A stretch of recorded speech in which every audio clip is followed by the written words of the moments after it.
ሀገራዊ ምክክር በተለያዩ የህብረተሰብ ክፍሎች መካከል የሐሳብ ልዩነቶች ሲፈጠሩ ከጦርነት በኋላ በተከሰቱ ሁኔታዎች መግባባትን ለመፍጠር የታለመ በሀገራዊ ባለቤትነት የተያዘ ግልጽ የሆነ ዓላማና ግብ ያለው የምክክር ሂደት ነው።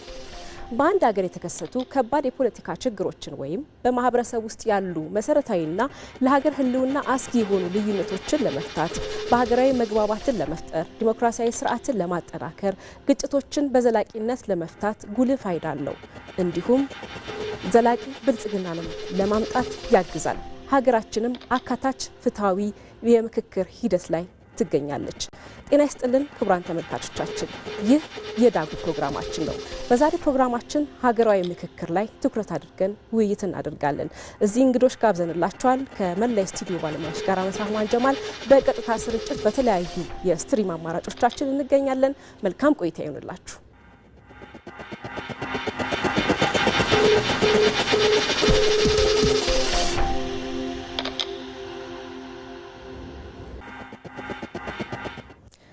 መልካም ተመልካቾቻችን፣ ይህን ፕሮግራም በመከታተል በመደወል ሀሳብ በመስጠት እንደዚሁም ደግሞ ኮሜንትን በማድረግ በዩቲዩብ በፌስቡክ አማራጮቻችን አብራችሁን መቆየታችሁን እንድትነግሩን ሀሳቦቻችሁን እንድታንሸራሽሩ በአክብሮት እንጋብዛችኋለን። በድጋሚ የስልክ መስመራችን ላይ አዲስ ተገኝ አለ። እንዲሁም ደግሞ ዳይሬክተራችንም አማን እናንተን ከኛ ያገናኛል። አብራችሁን ቆዩ። በድጋሚ እንግዶቼን ላስተዋውቃችሁ። በዛ በኩል የሚገኙት እንግዳችን ዶክተር ሙሉጌታ አየለ ናቸው። የሰላምና ደህንነት መምህር ናቸው በአዲስ አበባ ዩኒቨርሲቲ። እንዲሁም ደግሞ በዚህ ጉዳይ ላይ ጥናትና ምርምር የሚያደርጉ ባለሙያ ናቸው። እንደዚሁም ደግሞ ከሳቸው አጠገብ የሚገኙት አቶ ብዙነህ አሰፋ ናቸው። በሀገራዊ ምክክር ኮሚሽን የቅሬታ አያያዝ አስተባባሪ ናቸው። ሌላኛው እንግዳችን በዚህ በኩል ያሉት አቶ ረታ ጌራ በሀገራዊ ምክክር ኮሚሽን የክልሎች የከተማ አስተዳደሮችና የዲያስፖራዎች አስተባባሪ ናቸው። በክቡራን ተመልካቾቻችን በውድ ተመልካቾቻችን በእናንተ ስም እጅግ አድርገን ነው የምናመሰግነው እንግዶቻችንን። በድጋሚ እንኳን ደህና መጣችሁ። እንኳን ደህና መሰግናል። እሺ፣ ከዶክተር ሙሉጌታ ልጀምር። እንግዲህ ግጭቶች በማህበራዊ ጥናት ባለሙያዎች ሲገለጹ የማይቀሩ ኢኔቪቴብል የሚባሉ ናቸው። በሰላምና ደህንነትስ እንዴት ይታያሉ? በሀገራችን እንደው ምን አይነት አባባል አለ?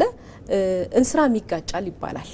ነገር ግን የምንጋጨው አካላዊ ግጭት ነው፣ በጦርነት ነው ወይስ በሀሳብ ነው የሚለው ነው ብዙዎቻችንን የሚያለያየውም። ግጭቶችም ሰዎች ላይ ጉዳት የሚያደርሱት በዚሁ መሰረት ነው። እንዴት ያዩታል? ከምክክርም ጋር አያይዘው ይንገሩኝ እስቲ። እንግዲህ ሰዎች እስካሉ ድረስ ግጭት በማንኛውም ሰዓት የማይቀር ነው። ከግጭቱ በኋላ ግን እንዴት ግጭቱ ወይንም የተፈጠሩ ልዩነቶች እንዴት ተደርገው መስመር ያዙ የሚል ነው። ስለዚህ አሁን የግጭት ባለሙያዎች ወይም የሰላም ባለሙያዎች እንዴት ይወስዱታል? ግጭትን እንደ ሊፍት ይወስዱታል። ሊፍት ለምሳሌ ይወስደናል፣ ይመልሰናል። ከግጭት በኋላ ምን እናደርጋለን? ዘላቂ ሰላምን ለማምጣት ምክክር በጣም ጥሩ ነው። በዛ ላይ ያለው ድርሻ ምንድን ነው ሲባል በዛ ደረጃ ላይ ምን አለው? ሰላም የተረጋገጠ ዘላቂ ሰላም እንዲሰፍን ወይም ይሄ ላስቲንግ ፒስ የሚባለው በራሱ የሂደት ውጤት ነው። በአንድ ቀን የሚመጣ አይደለም።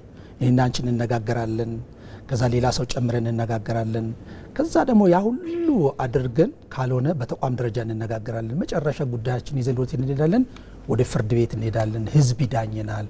በዚህ ሂደቶች ውስጥ ሊያልፍ ይችላል የሰላም ሂደት በራሱ። ስለዚህ በዚህ ውስጥ ምን እናያለን ካልን ዘላቂ ሰላምን ለማምጣት ምክክር የጎላ ድርሻ አለው እንላለን። የጎላ ድርሻ አለው ሲባል ምን ማለት ነው? ዘላቂ ግጭት እንግዲህ አፋታት በአካታችነት ላይ ይመሰረታል። አካታችነት ማለት ሁሉንም የህብረተሰብ ክፍሎች ያካትታል። በቀጥታም ሰፊውን የህብረተሰብ ክፍል ያካትታል። ይሄ ማለት ወጣቶች ይሳተፉበታል፣ አባቶች ይሳተፋሉ፣ እናቶች ይሳተፋሉ፣ የሙያ ማህበራት ይሳተፉበታል። በዚህ ጉዳይ ላይ ኤክስፐርቲስ ፓወር ያላቸው በጣም በቀጥታ ይሳተፋሉ። ስለዚህ ሰፊውን የህብረተሰብ ክፍል ያካትታል። ሁለተኛው መተማመንና እርቅን ያጎለብታል። በማህበረሰብ መካከል፣ በጎሳዎች መካከል፣ በብሔሮች መካከል፣ በተቋማት መካከል መተማመንን በይበልጥ እየፈጠረ ይሄዳል። በዚህ ዙሪያ ላይ የሰላም እጦት ዋና መንስኤዎቹ ምንድናቸው የሚለውን በቀጥታ ይለያል። የሰላም እጦታችን ምንድናቸው ዋና መንስኤዎቻችን? ለምሳሌ አንዳንዱ ምን ይሆናል? ታሪክ ሊሆን ይችላል። ታሪኩ ተረክ ይኖረዋል፣ እሳቤዎች ይኖራሉ። ስለዚህ እነዚህ የልዩነቶቻቸው ዋና መንስኤዎቹ ምንድናቸው ብለን እንድንለይ ያስችለናል። የግጭት በራሱ ድግግሞሹ እንዳይኖር። ስለዚህ ቅድም ባልነው መሰረት ዛሬ የነበረው ግጭት ነገ በሰላማዊ መልኩ ከተፈታ ወይም ሰዎች በሰፊው ቅድም ያልነው ሰፊው የህብረተሰብ ክፍል ከተነጋገረ ሀሳብ ከተለዋወጠ የመጨረሻውን ድምዳሜ የሚሆኑ ሀሳቦችን ያስቀምጣል። ስለዚህ ድግግሞሹ ለአንዴና ለመጨረሻ ጊዜ ሀገር እንዲያልቅ ያደርጋል። በዛው ላይ የተሻሉ የውሳኔ ሀሳቦችን ለማቅረብ እጅግ በጣም ይረዳል። ምክክር፣ ንግግር፣ ውይይት። ምክንያቱም ምክክሩ በሁሉም ረገድ ነው የምንነጋገረው፣ በሁሉም ጉዳዮች ላይ ነው የምንወያየው። በምን እንነጋገራለን? ቅድም ያልነው ታሪክ ላይ እንነጋገራለን፣ እሳቤዎች ላይ እንነጋገራለን፣ ይዘናው የመጣናቸው የሰማናቸው ጉዳዮች ላይ ይሄ ነበረው የሚሉ ጉዳዮች እንነጋገርበታለን። የተለያዩ የውሳኔ ሀሳቦችን በዛ ጉዳይ ላይ ዘላቂ ሰላምን ያመጣልናል። ዘላቂ ምንን ያመጣል? የዛኔ መረጋጋት ይፈጥራል፣ ፍትህን ያሰፍናል። ፍትህ ሲባል እንግዲህ ይሄ ጀስቲስ ብለን የምንጠራው በአንድ ሀገር ውስጥ ያሉ ጥሩ የሚሆን መጥፎ ለሁሉም ዜጋ እኩል ሲከፋፈል፣ ይሄ ለሁሉም ዜጎች ላሉት ማህበረሰብ ክፍሎች ለሁሉም ሲከፋፈል፣ እርቅና ውይይት የግጭት መንስኤዎችን መቅረፊያ መንገድ በዋናነት ደረጃ ያገልግለናል የሚል እይታ ነው ያለን። መልካም። ይህንን ጉዳይ እያብላላ ነው እንሄዳለን በአንድም ሆነ በሌላ መንገድ። የሀገራዊ ምክክር እንግዲህ በዚህ ጊዜ ነው የተጀመረው።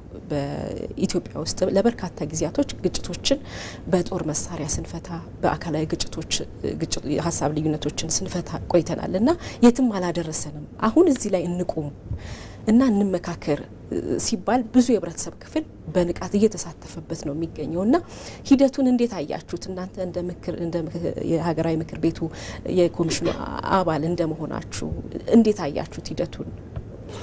በጣም አመሰግናለሁ። ዶክተር እንዳነሱት ነው አሁን አንቺም እንዳነሳሽው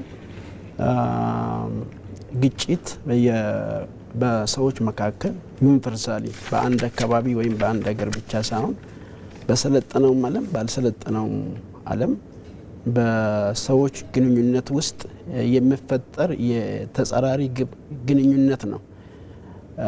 በኢትዮጵያም ውስጥ በተለያዩ ምክንያቶች ሰዎች ባላቸው የሀሳብ ልዩነት፣ ባላቸው የፍላጎት ልዩነት፣ ባላቸው የግብ ልዩነት የጋራ ታሪክ የጋራ ራዕይ ማስቀመጥ ካለመቻልም ጋር በተነሳ የማያግባቡ ነገሮች ተከስቷል። ይሄ በራሱ ስህተት አይደለም። የማያግባቡ ነገሮች በተከሰቱበት ወቅት ቅድም ሲነሳ እንደነበረው ይሄ ሁኔታ በየትኛው ማህበረሰብ ውስጥ ሊፈጠር የሚችል ነባራዊ ሀቅ መሆኑን በመገንዘብ እንዲህ አይነት ችግሮች ሲያጋጥሙን እንዴት ነው መፍታት የምንችለው የሚለው ላይ ትኩረት ከማድረግ ይልቅ በተለያዩ ወቅቶች የተለያዩ ኃይሎች የራሳቸውን እሳቤዎች፣ የራሳቸውን ፍላጎቶች፣ የራሳቸውን ግቦች እነሱ ትክክል ናቸው ብሎ ባሰቡት ተፈጻሚ እንዲሆን ለማድረግ ሲሞክሩ፣ ነገር ግን ደግሞ አንዳንዶቹ ይሄኛው አስተሳሰብ በዚህ የተነሳ ልክ አይደለም፣ ይሄኛውም ግብ የኛን ፍላጎት የሚጻረር ነው፣ የሚጎዳንም ነው፣ ይህን ፍላጎት ለማስፈጸም የሚደረገውን ነገር እኛ እንቀበልም ወይም አንስማማበትም የሚለው ነገር ሲነሳ ተፈጥሯዊ የሆነ የሀሳብና የግብ ልዩነት፣ የፍላጎት ልዩነት አንዱ በሌላ ላይ በኃይል ለማስፈጸም በሚደረገው እንቅስቃሴ ኃይልን ወደ መጠቀም ከአስተሳሰብ ተነጋግሮ ከመፍታት ይልቅ አንዱ የሌላውን ሀሳብ በኃይል ለመጫን ሙከራዎች ሲደረጉ ቆይቷል። እንዳነሳሽው እነኚህ ሙከራዎች ወደ ተለያዩ ግጭቶች፣ የኃይል ግጭቶች አምርተናል። በዛም ጉዳቶች ደርሷል። በሰው ላይ ጉዳት ደርሷል፣ በአገር ላይ ጉዳት ደርሷል። ኢኮኖሚያዊና ማህበራዊ ጉዳቶችን ለማስተናገድ ተቸግረናል ወይም ተገደናል። በእንዲህም ሁኔታ ባለው መደበኛ አሰራር ያለውን ችግር ለመፍታት ለረጅም ጊዜ የተደረገው ጥረት በበቂ ደረጃ ስኬታማ ሳይሆን ቀርቷል። ለዚህ ብዙ ምክንያቶች ሊኖሩ ይችላሉ። አንዳንድ የግጭቶቹን መንስኤዎች በአግባቡ ካለመረዳትና በወቅቱ የሚታዩ ነገሮች ወይም ነገረ ጉዳዮች ላይ ብቻ ትኩረት በማድረግ ለመፍታት የተሞከረው መንገድ ረጅም መንገድ ሳያዛልቅ ሄዷል። ስለሆነም እንደተባለው በመሳሪያ እስከ መገዳደል፣ እስከ መታከስ፣ በተለያዩ ጎራዎች እስከ መቆም ደረጃ የደረሰ ሁኔታ ውስጥ ገብተን በዚህም ኢትዮጵያ እንደ ሀገር የረጅም ታሪክ ባለቤት ስልጡን ሀገር ብትሆንም በምንፈልገው ልክ ወደፊት መሄድ ሳንችል ቀርተናል። በአሁኑ ወቅት ይህን ሁኔታ በመሰረቱ መቀየር አስፈላጊ ሆኖ በመገኘቱ አንደኛ፣ ሁለተኛ ይህንን በመቀየር ሂደት ውስጥ በተወሰነ አካል በመንግስት ወይም የተወሰኑ አካሎች የሚወጡት ኃላፊነት ሳይሆን እንደ አገር በጋራ ቁጭ ብለን ማት አለብን የሚል እምነት ያዘለ በመሆኑ የኢትዮጵያ ህዝቦች በተወካዮቻቸው አማካኝነት በድርጅት መልክ ያሉት ህጋዊ ድርጅት ያላቸው ወይም ሰውነት ያላቸውም ደግሞ በተወካዮቻቸው አማካኝነት ባልተደራጀ መልክ ያሉት እንደ ኢትዮጵያ አርሶ አደሮች፣ ወጣቶች፣ የንግዱ ማህበረሰብ እና ሌሎችም ተወካዮቻቸውን በመምረጥ በኢትዮጵያ ውስጥ ያጋጠመውን ወደፊት እንዳንሄድ ጠንካራ ሀገረ መንግስት እንዳይኖረን፣ ጠንካራ ልማት እንዳይኖረን ያደረገንና መሳራን ያማዘዘን ያገዳደለንን ጉዳይ ተመካክረን እንድናልፍ ኢትዮጵያ ሀገራዊ ምክክር ተቋቁሞ በመስራት ላይ ይገኛል። ሂደቱ በዚህ ውስጥ የሚመስለው የኢትዮጵያ ህዝቦች በእንዲህ አይነት ሁኔታ በኢትዮጵያ ላይ በደረሰው ነገር አዝኗል።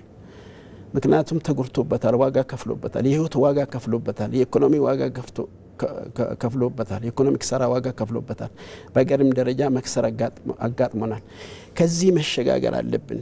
ከዚህ ለመሸጋገር ደግሞ አቅሙ አለን። ከተገናኘን፣ ከተነጋገርን፣ ከተቀመጥን፣ ከተወያየን አንዳችን የሌላችንን ችግር ካዳመጥን እኛ ያጋጠመንን ችግር የማሻገር ፖለቲካዊም፣ ኢኮኖሚያዊም፣ ማህበራዊም፣ ባህላዊም ሌሎች ወደ ግጭት ያመሩንም ጉዳዮች የማሻገር አቅም አለን ብሎ በኢትዮጵያ ውስጥ ሊያጋጩን የቻሉት ጉዳዮች እነኚህ ናቸው ብሎ ያሰባቸውን አጀንዳዎች በግልጽኝነት በታማኝነትና በእምነት ሰጥቷል። ተወካዮቻቸውንም መርጧል። በዚህም ጉዳይ የሀገራዊ ምክክር ኮሚሽን በሚያስቀምጠው የጊዜ ሰሌዳ መሰረት ተቀምጦ ለመመካከርና በምክክሩ ሂደት ካለፈው ታሪክ የምንወስዳቸውን ትምህርቶች በደካማ መልኩ የተከሰቱ ነገሮችን ከደካማ በመማር መታው ያለበትን በመታው እንደ አገር ካለፈው ደግሞ ጠንካራ ጎኖችም አሉን። ጠንካራ ጎኖቻችንን በመውሰድ እንዲሁም ደግሞ የዛሬው ትውልድ ያነሳውን እና መመለስ ያልቻለውንም ጥያቄ ምንድነው ብሎ ባስቀመጡት አጀንዳ ላይ በመመካከር በቀጣይ ኢትዮጵያ ሊጠቅም የሚችል ሊያሸጋግር የሚችል አቅጣጫ ለማስቀመጥ የሚያስችል ተነሳሽነትና ተስፋ የሚሰጥ ሂደት ነው ያለው። መልካም። እንግዲህ በሀገር ውስጥ በከተማ አስተዳደሮች በክልሎች ከተደረጉት የምክክር ሂደቱ ባሻገር እንደዚሁ የዲያስፖራ አካላት ኢትዮጵያውያንና ትውልደ ኢትዮጵያውያን ባሉባቸው አካባቢዎች ተንቀሳቅሳችሁ የምክክሩ ላይ ያላቸውን ሀሳብ ያላቸውን ጥያቄ አቅርቧል። የነሱንም ድምጽ ደግሞ እንስማ እስቲ። በጣም አመሰግናለሁ። እንደ ሀገራዊ ምክክር ኮሚሽን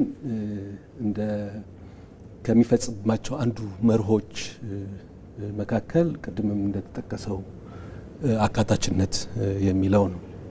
በዚህ አካታችነት ውስጥ በውጭ ሀገር የሚኖሩ ኢትዮጵያውያንና ትውልደ ኢትዮጵያውያን የዚህ የምክክር አካል አድርጎ መቀጠል አንዱ ኮሚሽኑ በመጀመሪያው የአሰራር ስርዓት ውስጥ አካቶ ሲሰራበት ቆይቷል። እንግዲህ ምክክር ስንል የመጀመሪያው የሚመጣው ማን ነው የሚመካከረው፣ በምን ጉዳይ ነው የሚመካከረው፣ ውጤቱ ምን ሊሆን ይችላል፣ ያ እንዴት ሊመራ ይችላል የሚሉ የአሰራር ስርዓቶች አሉት። ሀገራዊ ምክክር ኮሚሽን ይሄን ሲጀምር እነዚህን የአሰራር ስርዓቶች አስቀምጦ ተወያይቶ የኮሚሽኑ ምክር ቤት ወስኖ ወደ ስራ የገባበት ነው። ይህን ሲወስን እንግዲህ ተሳታፊዎች ከሚለዩበት ቦታዎች አንዱ በወረዳ የሚገኙ ማህበረሰብ ክፍሎች ናቸው። ከዛ በመቀጠል በክልል ደረጃ የሚገኙ የተለያዩ የባለድርሻ አካላቶች ይኖራሉ። ከዛ በሶስተኛነት የፖለቲካ ፓርቲዎች የዚህ ዋናው ቁልፍ ተዋንያን የሆኑት የፖለቲካ ፓርቲዎች፣ ከዚህ በተጨማሪ በአራተኛነት ደረጃ የሚመጣው ታዋቂ ሰዎችና ተጽዕኖ ፈጣሪ የምንላቸው አካላትን አካቶ በመጨረሻ የዲያስፖራውን ወይም በውጭ ሀገር የሚኖሩ ኢትዮጵያውያንና ትውልደ ኢትዮጵያውያን አካቶ ከነዚህ ውስጥ ተሳታፊዎችን ለመለየት አጀንዳዎችን ለመሰብሰብ በአሰራር ስርዓት ውስጥ አካቶ ነው የሰራው። ስለዚህ በሀገር ውስጥ ያሉትን ስራዎች ካገባደደ ወይም የተሳታፊ ልየታን አጀንዳ አሰባሰቡን ሂደት ካገባደደ በኋላ ሳያጠናቀቅ ወደ በውጭ ሀገር የሚኖሩ ኢትዮጵያውያንና ትውልደ ኢትዮጵያውያንን በዚህ ጉዳይ ላይ ለማነጋገር እቅድ ይዞ ተሰርቷል። ይህን ስንሰራ በዋናነት የጀመርነው የሁሉንም በውጭ ሀገር የሚኖሩ ኢትዮጵያውያንና ትውልደ ኢትዮጵያውያንን በዙም ፕላትፎርም ስለኛ ውይይት በመክፈት ምንድን ነው የሚሰራው ሀገራዊ ምክክር ኮሚሽን እንዴት ተቋቋመ፣ እንዴት ነው የሚሰራው፣ ሀገር ውስጥ የሚሰራው ስራዎች ምንድን ናቸው፣ ከዲያስፖራውስ ጋር የሚሰራበት አግባቦች ምንድን ናቸው በሚሉት ነገሮች ላይ ግልጽነት በመፍጠር በኩል ለአንድ ዓመት ያህል ስንወያይ ቆይተናል በሁሉም አካባቢ ከሚገኙ ኢትዮጵያውያንና ትውልደ ኢትዮጵያውያን ጋር። ከዛ በመቀጠል ያደረግነው ምንድነው ኦኬ በዙም በእነዚህ ፕላትፎርሞች ከተወያየን በኋላ እነዚህ በቀደም እንደተጠቀስኩት የተሳታፊ ልየታ ላይ አንዱ ተሳታፊ ሆኖ የሚመጣው ኃይል ይሄ ስለሆነ ሄደን አጀንዳውን ማሰባሰብ አለብን። ይሄ አካል ሲወያይ ደግሞ ሁሉም አካል አይደለም የሚመጣው፣ ስለዚህ የሚወከል አካል ይኖራል፣ እሱንም ማስወከል አለብን ብለን በተመረጡ አካባቢዎች ውይይቶች አጀንዳ የማሰባሰብና ተሳታፊዎችን የመምረጥ ስራዎች ተካሂደዋል። እነዚህም ቦታዎች ስንመርጥ እንግዲህ በዋናነት በብዛት ኢትዮጵያውያኖች የሚኖሩበትን ሀገሮች ነው የመረጥ ነው። ከአፍሪካ እንደ ሳውዝ አፍሪካ ፕሪቶሪያን ነው፣ ከአሜሪካ እና ካናዳን፣ እንግሊዝን፣ ስዊድንና በተባበሩት አረብ ኤሚሬቶች ደግሞ ዱባይ ላይ 6 ቦታዎች ውይይት አድርገናል። በእነዚህ ቦታዎች ያደረግናቸው ነገሮች በዋናነት 2 ናቸው። ከዛ በላይ ነገሮች ቢከናወኑም አንደኛ አጀንዳዎቻቸውን በዚህ የምክክር ሂደት ውስጥ እንዲያስቀምጡ ለማድረግ ውይይት ተደርጎ አጀንዳቸውን ሀሳባቸውን መሰብሰብ ችለናል። በሁለተኛነት ደረጃ በሀገራዊ ጉባኤ አሁን እንደምናካሄደው ሀገራዊ ጉባኤ ላይ የሚሳተፉ አካላቸው ራሳቸው እንዲወክሉ፣ ምክንያቱም ኮሚሽኑ አይወክልም፣ ሌላ አካል አይወክልም፣ ራሳቸው ወክለው እንዲሰጡን አድርገናል። በሶስተኛ ደረጃ ይሄ አዲስ ልምምድ ነው ለሀገራችን ሀገራዊ ምክክርና ይሄንን ሁኔታ ምንም ሀሳብ ይኖራቸው ምንም የተለየ ሁኔታ ውስጥ ይሆኑ ሊያራምዱበት የሚችሉበትን ፕላትፎርም መፍጠር ተችሏል። በእነዚያ ሀሳቡን የተቀበሉ ሰዎች ነበሩ፣ የተቃወሙ ነበሩ፣ የተቃውሞ ሰልፍ የወጡ ነበሩ። በግልጽ ግን ያን ፕላትፎርም መፍጠር ችለናል። ይሄ አካሄድ የምክክር አንዱ ሂደት ነው ብለን ነው የወሰድነው እና በውጭ ሀገር የሚኖሩ ኢትዮጵያና ትውልደ ኢትዮጵያውያንን በማሳተፍ በኩል ኮሚሽኑ የሄደው ርቀት ይሄንን ነው። ከዚህ በተጨማሪ የተለያየ አጀንዳ ቢኖራቸው እኛ ባልሄድንባቸው ሀገሮች ቢኖራቸው ምን ሊያደርጉ ይችላሉ የሚለው ጥያቄ ብዙ ጊዜ ስለሚነሳ ነው። ስለዚህ በኢሜይሎቻችን፣ በፖስታ፣ በተለያዩ አግባቦች አጀንዳዎቻቸውን፣ ሀሳቦቻቸውን በማንኛውም ጊዜ ልከውልን አካተን ለመሄድ እንጠብቃለን ማለት ነው። በሀገራዊ ጉባኤ ላይ እነዚህ አካላት ኦልሬዲ ምርጫ ተካሂዷል፣ ውክልና ተሰጥቷል፣ መጥተው የሚሳተፉ ነው የሚሆኑት። መልካም ክቡራን ተመልካቾቻችን ያላችሁት ከዳጉ ፕሮግራማችን ጋር ነው። ኢትዮጵያ እየመከረች ነው። የሀገራዊ ምክክር ላይ ያላችሁን ሀሳብ፣ አስተያየት፣ ጥያቄዎቻችሁን በቀጥታ የስልክ መስመሮቻችን እየገባችሁ ብትጠይቁ ቀጥታ እናስተናግዳችኋለን። የተከበራችሁ ተመልካቾቻችን አሁን ደግሞ በማስከተል አጭር መሰናዶ ተከታትለን እንመለሳለን።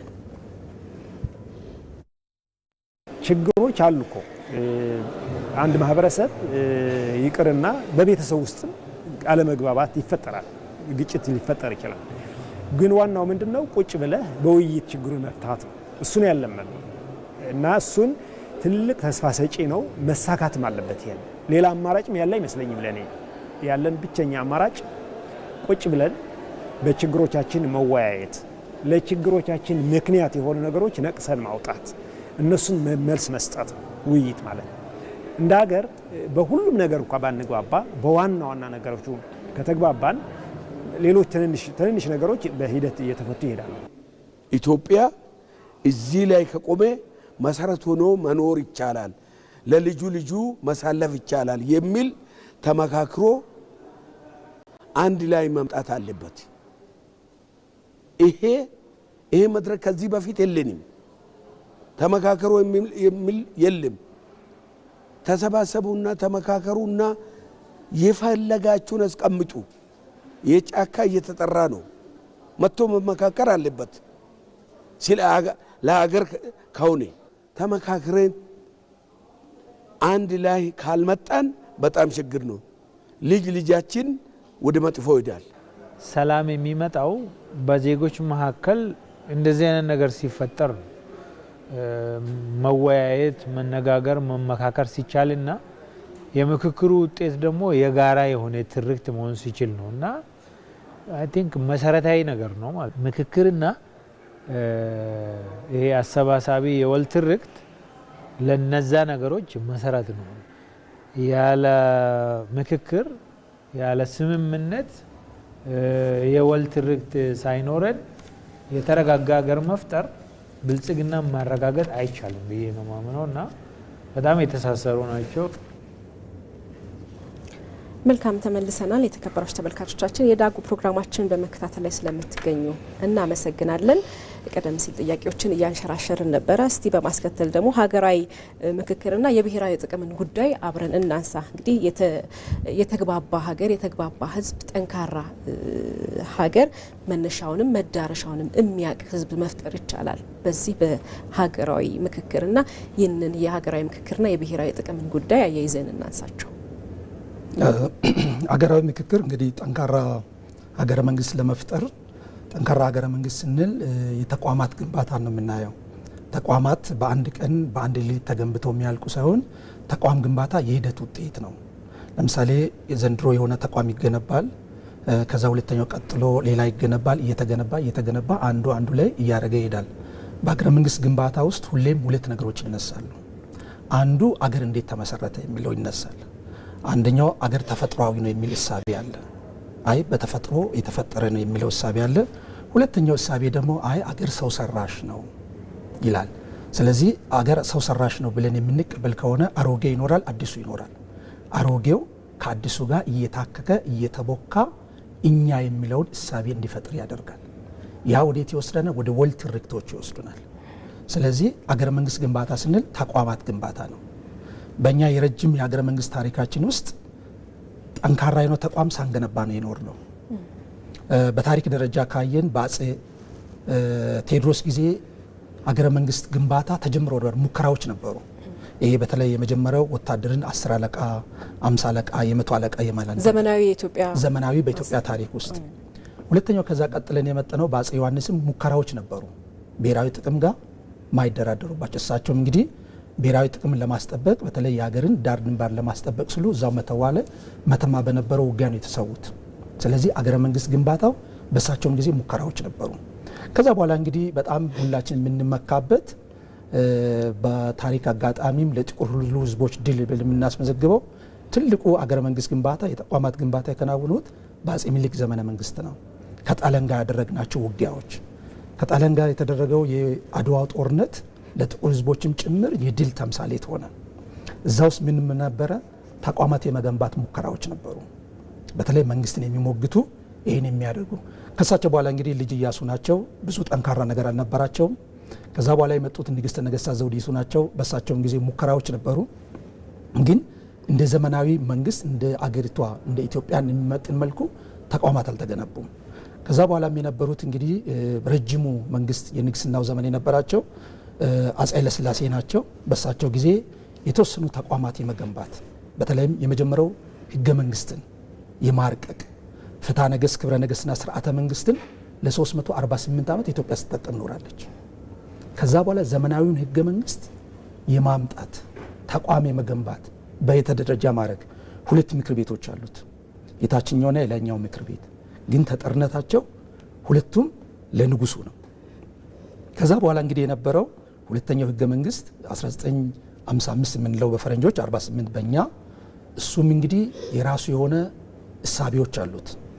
ከዛ በኋላ እንግዲህ ተቋም እየተገነባ ሙከራዎች ነበሩ። እንግዲህ በደርግ ጊዜም የነበረው እንግዲህ 108 የሚጠጉ የበታች ሹም ወታደሮች ስልጣን ያዙ። ስልጣን ከያዙ በኋላ የመጀመሪያው ተቋም የማፍረስ ነው። በተለይ በሻለቃ ደበላ ዲንሳ የተነበበው 5ቱ አዋጆች። ለምሳሌ አዋጅ ቁጥር 1 እንደዚህ ይላል። ዛሬ መስከረም 2 1966 አፄ ኃይለሥላሴ ከስልጣን መንበራቸው ወርደዋል። ሁለቱም ምክር ቤቶቻቸው ተበትነዋል። ህዝቡ በሰላማዊ በዲሞክራሲያዊ በሆነ መልኩ መሪዎቹን እስኪመርጥ ነው። ግን እስከ 13 ዓመት ድረስ ህገ መንግስት ኢትዮጵያ ውስጥ ከዛ በኋላ ደርግ የቆየው ህገ መንግስት አልነበረም። ከ13 ዓመት በኋላ ደርግ በሌላ ህገ መንግስት መጥቷል። ይሄ ጠንካራ ተቋም ነበረን ወይ የሚል ጥያቄ ይነሳል። አዋጅ ቁጥር 2ም አዋጅ ቁጥር 3ም 4ም በሰው ተመሳሳይ ነው። ስለዚህ በረጅም የኢትዮጵያ ታሪክ ውስጥ ተቋም ሳንገነባ አንዱን ሲያጠፋ የነበሩትን ሲያወድም ኖረ። ከደርግ በኋላም የነበረው በኢህአዴግ የመንግስት ስርዓት ውስጥ ጠንካራ የሚባል ተቋም፣ የህዝብ እንባ ጠባቂ ተቋም፣ ሰብአዊ መብት ኮሚሽን፣ የምርጫ ቦርድ፣ ፌዴራል ፖሊስ፣ የመከላከያ ሰራዊት እነዚህ በሰፊው አልተገነቡም። ራሳቸውን የሚሞግቱ ለምሳሌ የሀገር መከላከያችን ማንን ያገለግላል? አንድን ተቋም ፓርቲ የሚያገለግል ሆኖ ተደራጅቷል። በራሱ እየወሰነ የማይሄድ ፌዴራል ፖሊስ ተመሳሳይ፣ ምርጫ ቦርድ ከመንግስት ይልቅ ወይም አገር የሚባለውን ነገር ከማየት ይልቅ ወዴት የሚሄድ በተለይ ከፓርቲ ጋር በጣም ሪሌት የሚያደርግ። ስለዚህ በእነዚህ ሁሉ መካከል ላይ ምን ሆነ? በተለይ አገር ችግር ውስጥ ሲገጥም ቻሌንጅ የሚያደርግ ነገር ሳይሆን ቀረ። በዚህ መካከል ውስጥ ምናልባት መንግስታቶች እንዴት እንደሚዋቀሩ ኢትዮጵያ ውስጥ ህጉ ይፈቅዳል። 50 ሲደመር 1 ያገኘ ፓርቲ መንግስት ይመሰርታል። ያ ፓርቲ ጠቅላይ ሚኒስትር ይሰይማል። በዚህ መልኩ መንግስት ይዋቀራል። አሁን ምርጫ ቦርድ በዛ መልኩ ቻሌንጅ የሚያደርግ። ስለዚህ ከቅርብ ጊዜ እያየን ያላቸው ምንድነው? ጠንካራ አገረ መንግስት ግንባታ ተቋማት፣ በተለይም ከሁሉ በላይ ምርጫ ቦርድ በራሱ የሚወስን ሀሳብ የሚያቀርብ ገዢውንም ፓርቲ ተፎካካሪውን ቻሌንጅ የሚያደርግ። ሁለተኛው መከላከያ ዘመን ተሻጋሪ የሚሆን ቅድም ያልነው አለ። ኢህአዴግ ሲመጣ የደርግ ነው በሚል የሀገር ባለውለታ የሆኑ በጣም ትልልቅ ኢትዮጵያ ኢንቨስት አድርጋ በብዙ አንጡራ ሀብት ያስለጥነቻቸውን እሱን አጣል። አሁን ይሄ ጠንካራ ተቋም የለንም። ከዛ በኋላ አሁን የነበረው ሂደት መከላከያ ዓለም አቀፍ ኩነቶች የሚተነትን በራሱ የሚወስን፣ እንሳ ተመሳሳይ ብሔራዊ መረጃም በራሱ ችሎ የሚቆም ዓለም አቀፍ ኩነቶችን የሚተነትን ለውሳኔ ሀሳብ ለመንግስት የሚያቀርብ። ይሄ ምንን ያሳያል? መጨረሻ ላይ ሂዶ ብሔራዊ ጥቅምን ሊያስጠብቁ የሚችሉ ተቋማቶች መንግስታቶች ኖሩም አልኖሩም። ምክንያቱም መንግስት በፓርቲ ደረጃ ላይ እየተለዋወጠ የሚሄድ ነው። አገር ግን ቀጣይ ነው፣ ተፈጥሯዊ ነው። ስለዚህ በዚህ መካከል ላይ ምን እንጠብቃለን? ብሔራዊ ጥቅሞቻችን የቱ ጋር ነው? የኢትዮጵያ የብሔራዊ ጥቅሟ ከሌሎች ሀገሮች ጋር በምታደርጋቸው ግንኙነቶች፣ ከሁሉ በላይ ደግሞ ጠንካራ የሆነ የተግባባ ማህበረሰብ አንድ ብሔራዊ ጥቅም ይጠይቃል። ለምሳሌ በእኛ ዘመን በታሪካችን ያገኘነው ትልቁ የብሔራዊ ጥቅማችን ሁላችን በአንድ ላይ ያሳካን ህዳሴን አሳካን። ሁለተኛው ደግሞ የኢትዮጵያ በመሰረታዊነት ኢኮኖሚው ላይም ሲግኒፊካንት የሆነ ለውጥ ሊያመጣልን የሚችለው የባህር ወደብ፣ እሱ ከኢኮኖሚውም ተጨማሪ የደህንነት ኢሹ አለው። ስለዚህ የደህንነቱ ዋስትናው የተጠበቀ ብሔራዊ ጥቅሙን የሚያስጠብቅ፣ ምክንያቱም ወደ ቀይ ባህር አክሰስ ሲያደርግ የኢትዮጵያ መከላከያ ሰራዊት፣ የኢትዮጵያ የደህንነት ተቋማት፣ የኢትዮጵያ ፌዴራል ፖሊስ ቼክ ያደርጋል። የምንጠቀማቸው እያንዳንዱ ነገሮቻችን ለብሔራዊ ጥቅሞቻችን የሚሆኑ ቼክ እያደረገ ያስገባል። ስለዚህ ከኢኮኖሚው ተጨማሪ እንደዚህ አይነቶችን ነገሮች ያሳካል። ስለዚህ የተግባባ ማህበረሰብ አሁን ለምንጠይቀው ጥያቄ፣ ለኢኮኖሚ ለምናደርጋቸው ሂደቶች፣ ለምሳሌ ብዝሃ ኢኮኖሚ እርሻውን ለማሳደግ የምንሄድበት መንገድ ላይ የተግባባ ማህበረሰብ በየአካባቢው የመንግስት ይሄ ፖሊሲ ስትራቴጂን ይቀበላል፣ ይፈጽማል፣ ተግባራዊ ያደርጋል። የተግባባ ማህበረሰብ። ሁለተኛው ለምሳሌ ለኢንዱስትሪ ምናልባት አርሶ አደሮቻችን፣ ነዋሪዎች ከተሞች አካባቢ ላይ እየዘመኑ ሲሄዱ መነሳት ነገሮች ይኖራሉ። ቢያንስ ልማቱ የኔ ነው፣ እድገቱ የኔ ነው የሚል የጋራ መግባባት ላይ ይፈጠራል። ችግሮች ካሉም ቁጭ ብሎ የመነጋገር ሂደቶች ይኖራሉ። ስለዚህ አገረ መንግስት ግንባታችን፣ ተቋማት ግንባታ ብሔራዊ ጥቅም ያላቸው ከሁሉ በላይ ትስስር አላቸው እንደኛ በተለይ ለሚያድግ ሀገር። ስለዚህ አሁን ኢትዮጵያ ብሔራዊ ጥቅሟ ምንድን ነው? ወዳጅ አሉን። ለምሳሌ 4 አይነት ወዳጅ ሀገሮች አሉን። አንደኛው የመጀመሪያው የሩቅ የሆነ ወዳጅ አለን። የሩቅ ሀገር የሆኑ ወዳጆች በኢትዮጵያ በታሪኳ ሁሉ በብሔራዊ ጥቅሟ ሁሌም ከጎኗ የሚቆሙ። ሁለተኛው የሩቅ የሆኑ ጠላቶች አያውቁንም። አንዳንዶቹ እንደ ህዝብ አይደለም እንደ መንግስታቶች ሲለዋወጡ ሁሌም ከኢትዮጵያ ኢንተረስት ተቃራኒ የሚቆሙ ሀገሮች አሉ። ሶስተኞቹ የቅርብ የሆኑ ወዳጅ አሉ። በጎረቤት የምንጎራበት፣ ዳር ድንበር ያለን፣ በባህል የምንተሳሰር፣ በቋንቋ በእምነት አንድ ላይ ያለን። በተለይም እንደኛ ምስራቅ አፍሪካ ከምስራቅ አፍሪካ ወደ ቀንዱ ጋር ስንመጣ፣ ሶስተኛው በጣም ብሔራዊ ጥቅማችን ላይ በጣም በብዙ የሚሰራ እንደኛም ደግሞ መግባባት ያለብን የቅርቡ ነው የሩቅ የሆኑ ጠላቶች አሉ። በታሪክ አጋጣሚ አንዳንዱን በድንበር በጎረቤት 10 ሴንቲሜትር ቢሆን 2 ሜትር መሬት አንጎራበትም፣ ግን ከሩቅ አገር ዘለው ይመጡብሻል። ሁለተኛው ለአንዳንዶቹ ሀገሮች ለመጽናታቸው መንግስት እንዲሆኑ ኢትዮጵያ ያላትን ሁሉ አንጥራብታ አውጥታ የሰጠቻቸው ሀገሮች አሉ። መንግስት እንዲሆኑ ለምሳሌ እንደ ኤርትራ አይነት ሁሌም ከኢትዮጵያ ኢንተረስት ከብሔራዊ ጥቅሟ ጋር ይቆማሉ። እንደ ግብጽ ከውሃው ተጨማሪ ለምሳሌ ቀይ ባህርን ለማግኘት ነው ትዞራለች።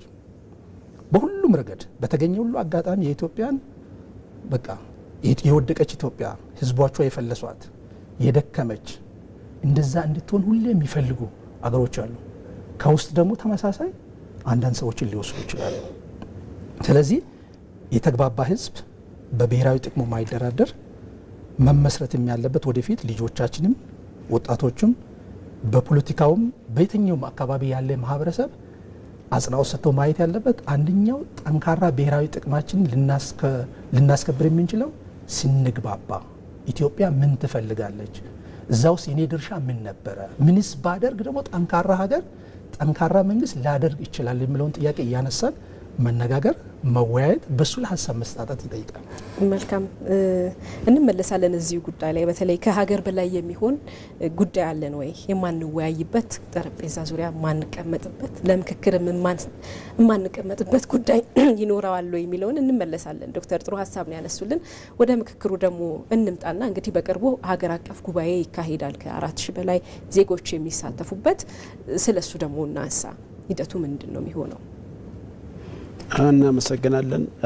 እንግዲህ ቅድም ስነሳ በነበሩት ምክንያቶች ኢትዮጵያ የሀገራዊ ምክክር ፕላትፎርም ወይም መድረክን አዘጋጅታ በተለያዩ ደረጃዎች ምክክሮች ሲደረጉ መጥቷል። በክልል ደረጃ በተለይ እንደውም በፌዴራል ደረጃ ቅድም አቶ ረታ ሲያነሳ እንደነበረው በውጭ ሀገር ባሉትም በዛ አጀንዳዎች የአጀንዳ ግባቶች ተሰብስቧል። እንግዲህ እስካሁን ሲሰሩ የነበሩ ሂደቶች በቀጣይ በሀገራዊ ጉባኤ ላይ ሊደረግ ለሚችለው ለዋናው የሀገራዊ ምክክር እንደ ግባት እንደ ማስፈንጠራም የሚጠቅሙ ጉዳዮች ናቸው።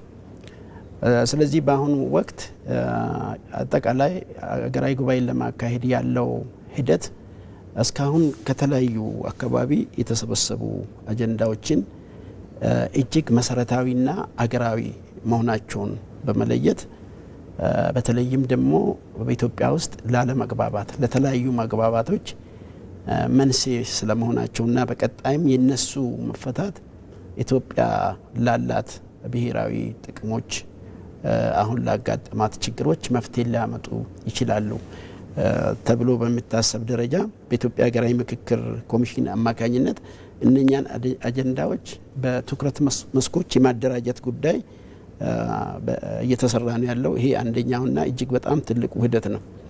ይሄ ሂደት እስካሁን ሲቸግሩ የነበሩ እንዳንግባባ ሲያደርጉን የነበሩ ምክንያቶችን የምንለይበት የትናንትናውንም ጉዳይ የምንመልስበት የዛሬውንም ጥያቄ የምንመልስበት እና በቀጣይ ይጠቅመናል ብሎ ኢትዮጵያ ሕዝብ የሚያስበውን አቅጣጫ የሚያስቀምጥ ስለሆነ እጅግ ወሳኝ ጉዳይ ነው። አንደኛው ሂደት ከሱ ጋራ የተያዘ ነው። ሁለተኛው ሂደት በተለያየ ምክንያት በተሳታፊ ውክልና በመስጠት የሚሆን አጀንዳ በመስጠት እስካሁን በሂደቱ ያልተሳተፉ አካሎች ሰፊ ጥረት ሲደረግ ነበር ወደዚህ መምጣት እንዲቻል። አሁንም በተለይ መቅረት የለባቸውም ተብሎ ከሚታሰቡት አካላት ጋራ እነሱም አጀንዳዎቻቸውን እንዲሰጡ እንዲሁም ተወካዮቻቸውን መስጠት እንዲችሉ ሁኔታዎችን ማመቻቸት ነው። ይሄ ከተጠናቀቀ በኋላ ትልቁ ነገር አገራዊ ጉባኤውን ማስከድ ነው። አገራዊ ጉባኤው ሲካሄድ የራሱ ፎርማት አለው። እነዚህ በዚህ አይነት መልኩ የተለዩ አጀንዳዎች ውይይት የሚደረግባቸው እንዴት ነው? ብዙ ተወካዮች ናቸው የሚገኙት። በአንድ ጊዜ በአንድ ጠረጴዛ ዙሪያ ተቀምጦ ለመወያየት አስቸጋሪ ሊሆን ይችላል። የተለያዩ ቡድኖች ይኖራሉ። ነገር ግን የተለያዩ ቡድኖች የሚወያዩበት አጀንዳ ለአጠቃላይ አገራዊ አጀንዳና መግባባት ግብዓት ሊሆኑ የሚገቡ መሆን ስላለባቸው ቡድኖቹ እንዴት ነው የሚሰየሙት? ከምን አኳያ?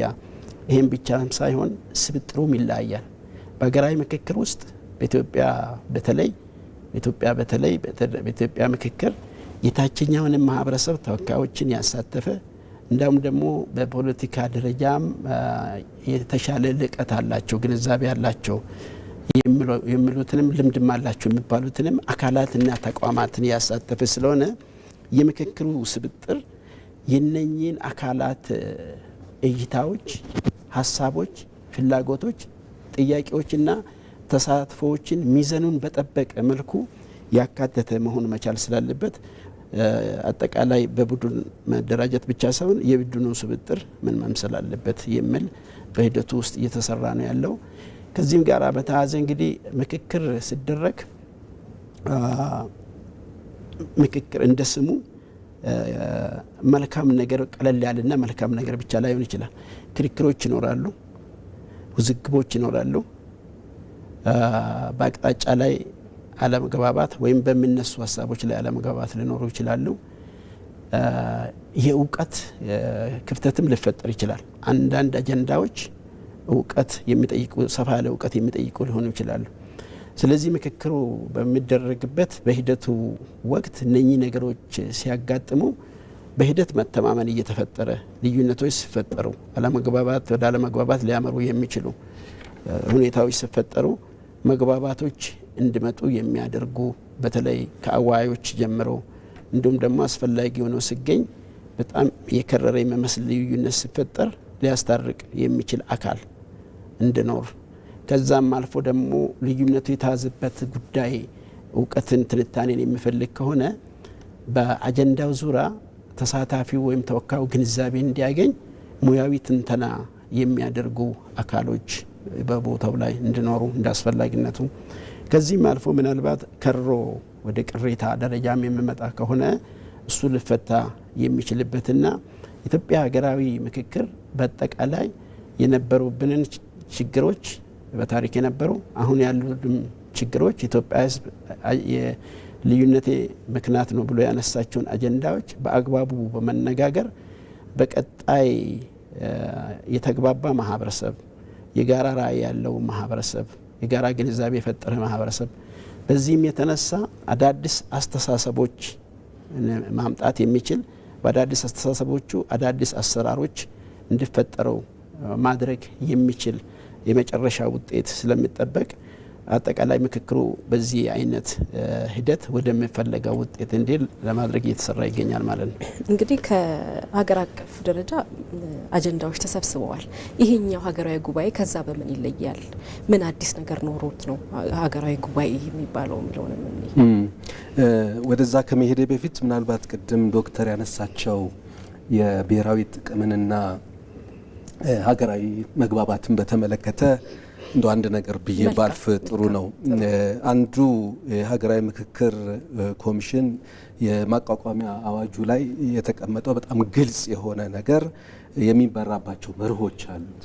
ብዙ ጊዜ የምናውቃቸው ይሄ አካታችነት የምናየው ግልጽኝነት የሚሉትን ነገሮች ብቻ ናቸው እንጂ አንዱ የሚመራበት መርህ ብሔራዊ ጥቅምን ማስከበር ነው። በግልጽ የተቀመጠ ነው። ስለዚህ ብሔራዊ ጥቅምን የማያስከብር ምክክር የምክክር ውጤት የምክክር ምክር ሀሳብ ሊኖር አይችልም። ስለዚህ በግልጽ የተቀመጠ የመርሆቻችን አንዱ ነው የሚለውን ነገር እንደው ዶክተር ለመጨመር ነው። ሌላው አሁን ያነሳሽው አቶ ብዙነህም ካስቀመጣቸው ያሁን እስካሁን እየተካሄዱ የነበሩት ነገሮችን እንደ ወደ ኋላ ትንሽ መሄድ ሊያስፈልግ ይችላል። ቅድም ጠቃቅሻቸዋለሁ። የተሳታፊ ልየታን የማድረግ የአጀንዳ ሀሳቦችን የመሰብሰብ አጀንዳን የመቅረጽ ሀገራዊ ጉባኤውን የመጥራትና ከዛ የሚገኙ ምክረ ሀሳቦችን ለሚፈጽሙ አካላቶች መስጠት ያንን የመከታተል ሂደት ነው። አጠቃላይ ስትመለከተው እስካሁን የሰራናቸው ስራዎች በተመለከተ በወረዳ ደረጃ ከሚገኙ ማህበረሰብ ክፍል ተሳታፊዎችን መረጥን። ክልል ላይ ተገናኘን። የተለያዩ የማህበረሰብ ክፍሎችን ክልል ላይ አመተን በአጀንዳ ሀሳባቸውን እንዲሰጡ አደረገን። ክልል ላይ የመጡት የወረዳ ማህበረሰብ ክፍሎች እና የተለያዩ ባለድርሻ አካላቶች ለምሳሌ የፖለቲካ ፓርቲዎች፣ ሲቪል ሶሳይቲ፣ መንግስት በራሱ እና የተለያዩ አካላት እዛ ቦታ ላይ ማህበራት፣ ሴቶች፣ ወጣቶች ማህበራትን ሰብስበን በዛ ቦታ ላይ በየክልሉ ክልላዊ ጉባኤ ተካሂዷል። ክልላዊ ጉባኤ ዓላማ ሁለት ነገር ነው። አንደኛው ለሀገራዊ ጉባኤ የሚሆኑ ተሳታፊዎችን ተሳታፊው እንዲሰጠን የማድረጊያ ዘዴያችን ነው። ሁለተኛ የተግባቡበትን የተወያዩበትን ለሀገራዊ ጉባኤ መወያያ ይሆናሉ የሚሉ አጀንዳዎች አይደለም የአጀንዳ ሀሳቦች ነው የሰበሰብነው። እዛ ቦታ ላይ ከሁሉም ክልሎች ከትግራይ በስተቀር ከሁሉም ክልሎች ከ11 ክልሎችና ከሁለቱ ከተማ አስተዳደሮች አጀንዳ ሀሳቦችን ሰብስበናል። ተወካዮቻቸውን አስወክለናል። ቢቀጥለው እንግዲህ የሚመጣው እነዚህ የተሰበሰቡ የአጀንዳ ሀሳቦችን በየፈርጁ አድርጎ አጀንዳ መቅረጽ ነው። እዚሁ ላይ ሊያዙት ተረታ የስልክ መስመራችን ላይ ደውያሉ። እሺ ደውያችን ጤና ይስጥልን። ጤና ይስጥልን ደውያችን። አቤት። ማን እንበል? ኬት ነው? አመሰግናለሁ። አቶ ደንደና ወልቀባ እባላለሁ ከአምቦ። እሺ የዘውትር ደውያችን አቶ ደንደና ወልቀባ ከአምቦ። እሺ ሀሳቦቱን ይግለጹልን ጥያቄን ካሉት። እሺ አመሰግናለሁ። እንግዲህ ኢትዮጵያ እየመከረች ነው። አዎ እየመከረች ነው። ቬሪ ናይስ። በቃ የሚፈለገው ይሄ ነው። ይሄ መድረክ እየተፈለገውም ለዚህ ነው። እንግዲህ ምንድነው የሚባለው አንድ አባባል አለ፣ ዳኛ ሲኖር ተናገሪ፣ ውሃ ሲጎል ተሻገር ይባላል። ምንድነው እንግዲህ ኢትዮጵያ ዛሬ ጥሩ መሪ አግኝታ ይሄ ምክክር አጀንዳ ተዘጋጀ። በጣም ደስ የሚለው። ከዛ በፊት ግን ወደ አጀንዳ ከመግባቴ በፊት ዶክተሩን በጣም ሊያመሰግን እፈልጋለሁ። ምክንያቱም ፐርፌክት የሆነ አማርኛ ስለሚናገሩ ተመችቶኛል። በጣም አመሰግናቸዋለሁ።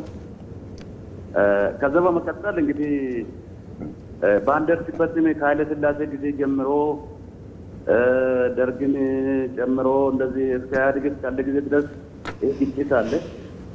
ይሄ ግጭት ደግሞ እኔ ነኝ የምለው ግጭቱ ብዙ ዋጋ አስከፍሎናል።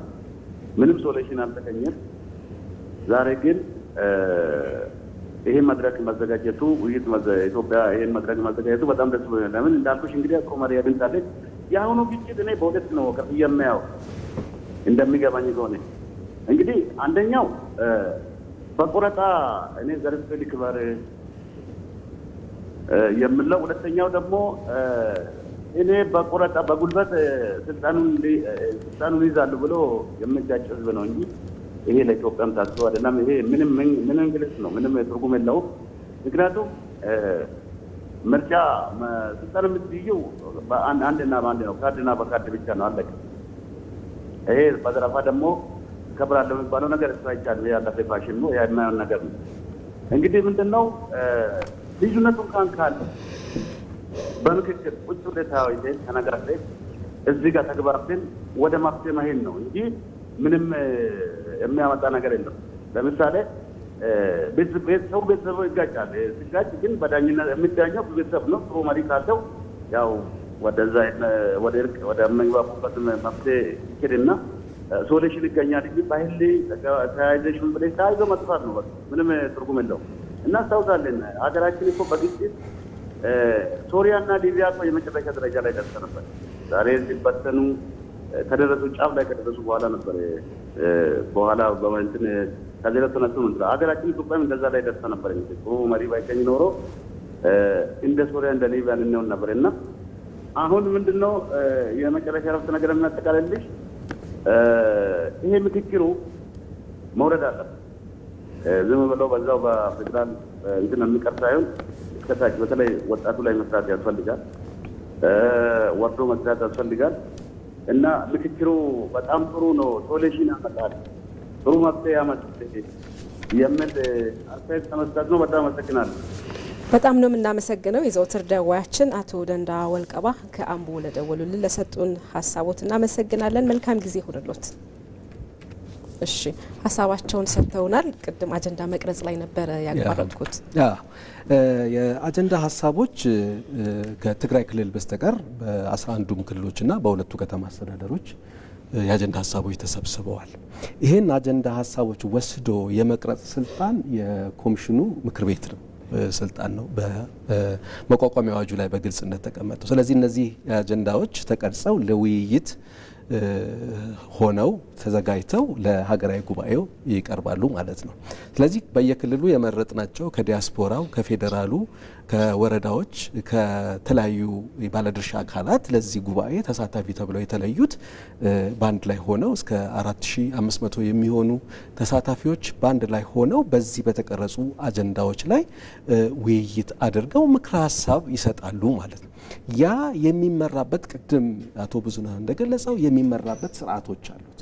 እንዴት በቡድን ይከፋፈላል፣ እንዴት አብሮ ይወያያል፣ እንዴት የምክር ሀሳቦች ይጠናቀራሉ የሚሉት በጣም ቴክኒካል የሆኑ ነገሮች የኮሚሽኑ ምክር ቤት እየሰራበት ይገኛል። ስለዚህ የሁለቱ ክልል ላይ የተደረጉት ስብሰባዎችና ውይይቶች ከሀገራዊ ጉባኤ የሚለያቸው ያኛው ተሳታፊዎችን የመምረጥና የአጀንዳ ሀሳቦችን የመውሰድ ሲሆን ይሄኛው ዋናው አጀንዳዎች ላይ ተወያይተው ምክር ሀሳቦቻቸውን የሚሰጡበት የመጨረሻ ጉባኤ ነው የሚሆነው ማለት ነው።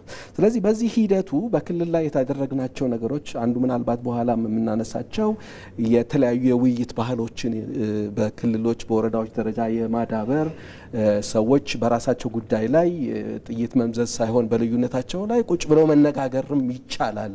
ትልልቅ ሀሳቦች እስከዛሬ ማንሳት የሚፈሩ አጀንዳዎች ሁሉ ቀርበው ለካ መወያየት መነጋገር ይቻላል የሚለውን ነገር ሀገራዊ ምክክር ኮሚሽን በደንብ ሰርቶ የመጣበት ነገር ነው። ስለዚህ ዋናው ጉባኤ ከዛኛው ጉባኤ የሚለዩት እነዚህ ዋና ዋና ሀሳቦች ናቸው ብሎ መውሰድ ይቻላል።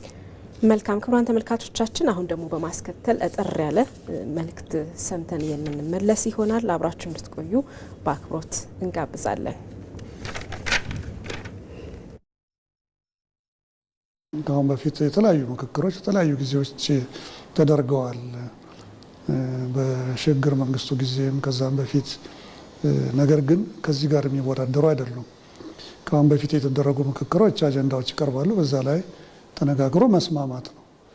እዚህ ግን ተነጋግሮ መስማማት አይደለም፣ ተነጋግሮ መግባባት ነው። የእኛ አጀንዳዎች አሁን ከህብረተሰባችን ከታች የመጡ ናቸው። እስከ ዛሬ እኛ የለመድነው ከላይ የሚሰጡን ነው። በዚህ ጉዳይ ላይ እንነጋገር። አሁንም ለታጣቂዎች ቦታ አለን። አሁንም ታጣቂዎች አጀንዳዎቻቸውን እስከ ስብሰባው እስኪጀምር ድረስ ተጀምሮም ቢሆን ጭምር አጀንዳዎቻቸውን ማቅረብ ይችላሉ። አሁንም በየቦታው ያሉ ወደዚህ የምክክር ሂደት ውስጥ ያልገቡ የፖለቲካ ፓርቲዎች ጥሩ አጋጣሚ ነው። ምክንያቱም በርካታ አጀንዳዎች ይኖሯቸዋል። ተመልሰናል። እንግዲህ ፕሮፌሰር እንደተናገሩትም ኢትዮጵያ ከአጀንዳ ከላይ ወደ ታች ሳይሆን ከታች ወደ ላይ ቅድም እርሶም ሲኖት ነበረ። እያንዳንዱ ህብረተሰብ ስለ ራሱ ስለሚያሳስቡት ጉዳዮች ቁጭ ብሎ ማውራት አዲስ የፖለቲካ ባህልን የፈጠረ ነው። አሁንም ቢሆን በልዩነቶች ውስጥ ያሉ በግጭት ውስጥ ያሉ መመለስ አለባቸው፣ ምክክር ውስጥ ይግቡ የሚሉ ሀሳቦችን ያስተናገድ ነው። እኛም ቅድም ጥያቄ አንስቼ የነበረው ይሄንኑ ነው። የማንግባባበት አብሮ ማያስወራን ለወሬ ለውይይት የማይሆን ጉዳይ አለን ወይ እንደ ሀገር የሚለውን ሳነሳ ነበረ።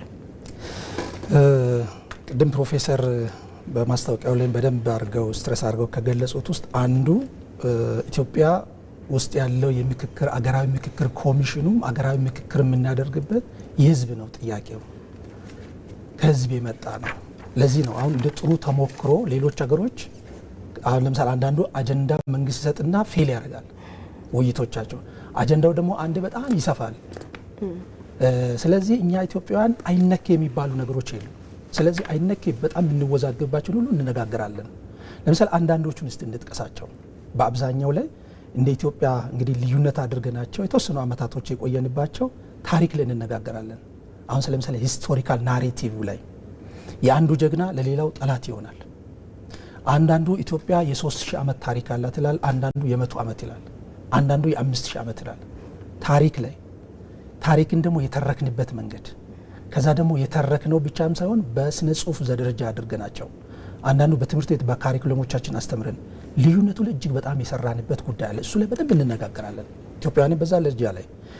ሌላኛው የኢትዮጵያ የፖለቲካ አሁን ይሄ የኢትዮጵያ ማንነት ላይ ራሱ ላይ ይሄ ናሽናል አይዴንቲቲው እንግዲህ ከ60ዎቹ ጀምሮ ሁለት ነገር ይነሳል። ኢትዮጵያ ውስጥ ያለው ሁለት ችግር ነው ይላል። አንዱ ድህነት አለ፣ ረሃብ አለ፣ ጉስቁልና አለ። ሁለተኛው የኢትዮጵያ የብሔር ብሔረሰቦች እኩል አይደለም፣ ሁሉም እየተደረገ አይደለም። ሁሉም እኩል እየተዳኘ አይደለም የሚል ሀሳብ ይቀርባል። እነዚህ ነገሮች ተማሪዎችም ይዘውት መጥተዋል። አንዳንዱ ይወስድና ለምሳሌ የአውሮፓን የአሜሪካን የዜግነት ጥያቄ በዜግነት ፖለቲካ ሰው በሰውነቱ እኩል መሆን አለበት የሚለው ይሄ በተለይ ሊበራል አወቃቀርን በብዛት አንዱ ይናገራል። ሁለተኛው ደግሞ አይ አይደለም በጎሳ በብሔር በማንነት መሆን አለበት የሚል ነው። ብዛት አሁን አፍሪካና ደሃ ሀገሮች ይህን ነገር ኤክሰርሳይዝ ያደርጋሉ። አሁን በዚህ ጉዳይ ላይ በሊቃኑም በምሁራን መካከል ዲቤት አለ። የመንግስት አወቃቀሩ ምን ይሁን፣ አህዳዊ ይሁን ፌዴራላዊ ይሁን እንነጋገራለን። ዓለም ላይ 24 ሀገሮች ፌዴራሊዝም ስርዓት ይከተላሉ። እንደኛ ብዙ ቁጥር ያላቸው ኢትዮጵያ፣ ናይጄሪያ፣ እንደ ጋና ካየን ብዙ ቁጥር ያላቸው፣ እንደ ደቡብ አፍሪካ ፌዴራሊዝም ስርዓት ይከተላሉ። ራሽያን ካየን፣ ቻይናን ካየን፣ ህንድን ካየን፣ እንደ ፓኪስታን አይነቶቹ በጣም በርካታ የህዝብ ቁጥር አላቸው፣ እንደዚህ ይከተላሉ። እንደ አሜሪካ፣ እንደ ሜክሲኮ፣ እንደነ ብራዚል በጣም በርካታ የህዝብ ቁጥር ያላቸው ምንን ይከተላሉ? የፌዴራሊዝም ስርዓት ይከተላሉ በአብዛኛው። ስለዚህ በዚህ ደረጃ ላይ ምን አይነት ይሁን፣ ኢኮኖሚው እንዴት ይመራ? ለምሳሌ አንዳንዱ ጂኦግራፊካል ሊሆን ይላል፣ አንዳንዱ ኢኮኖሚካል ሊሆን ይላል። እነዚህ አጨቃጫቂ ነጥቦች ናቸው።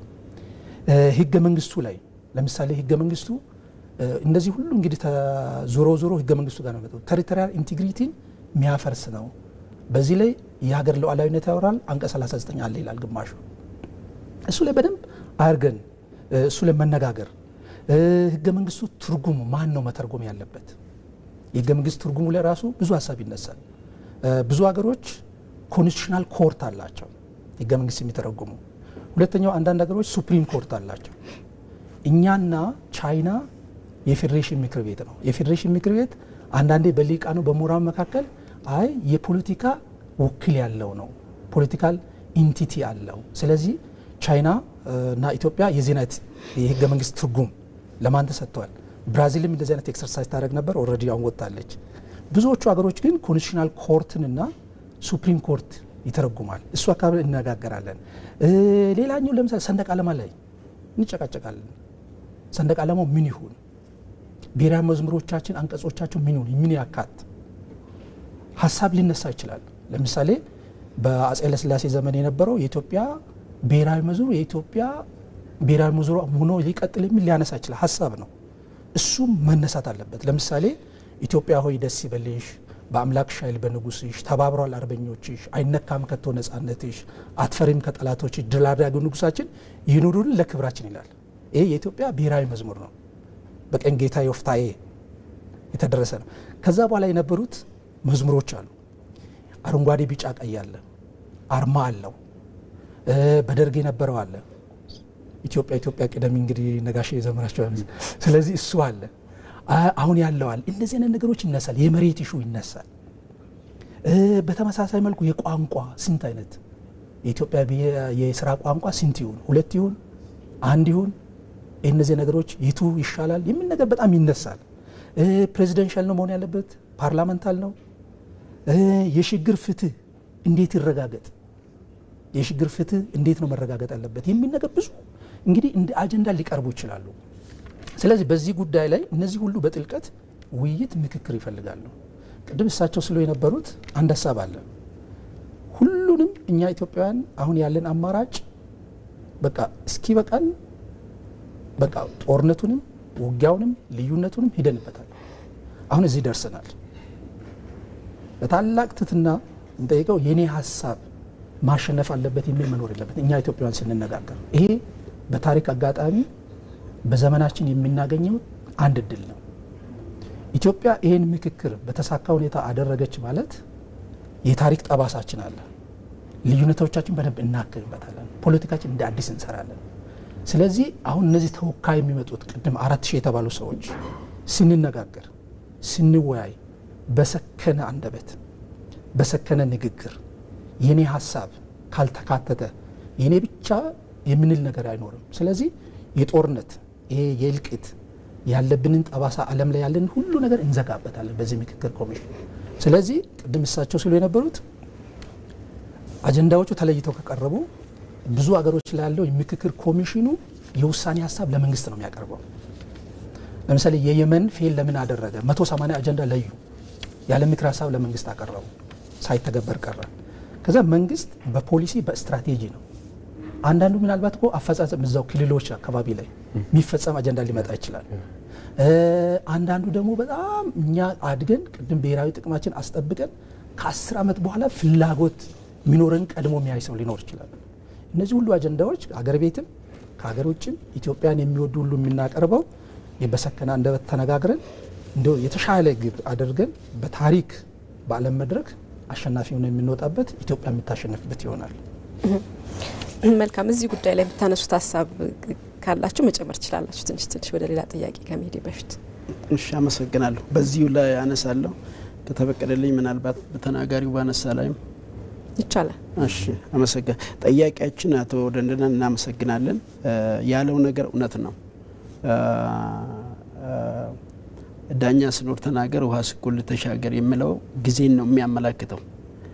በኢትዮጵያ ታሪክ ወንድሜ ሲያነሳ እንደነበረው ይሄ ጊዜ ኢትዮጵያ ሕዝብ ላለፉባት የተለያዩ ሂደቶች የመልካምም የክፉ ሂደቶችን አሁን ተገናኝቶ የሚያስታውሱበት፣ የሚነጋገሩበት፣ የተዛነፈውን የሚያስተካክሉበት፣ አዳዲስ አስተሳሰቦችንም የሚያመጡበትና ቀጣይ ራዕያቸውን በጋራ የሚያስቀምጡበት ወቅት ነው።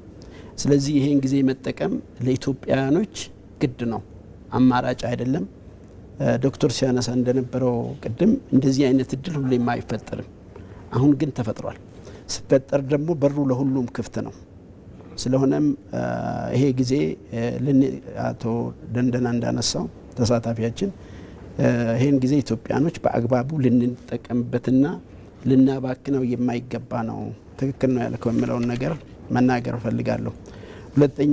ወደ ሁለተኛው ከመሄዱ በፊት ደዋያለን። እሺ፣ አንዴ ደዋያችን እናስተናግዳቸው። ሄላው ጤና ይስጥልን። ጤና ይስጥልን ደዋያችን። እሺ፣ ሄላው ደዋያችን። ምናልባት ቴሌቪዥን ከከፈቱ ላይሰማቸው ይችላል።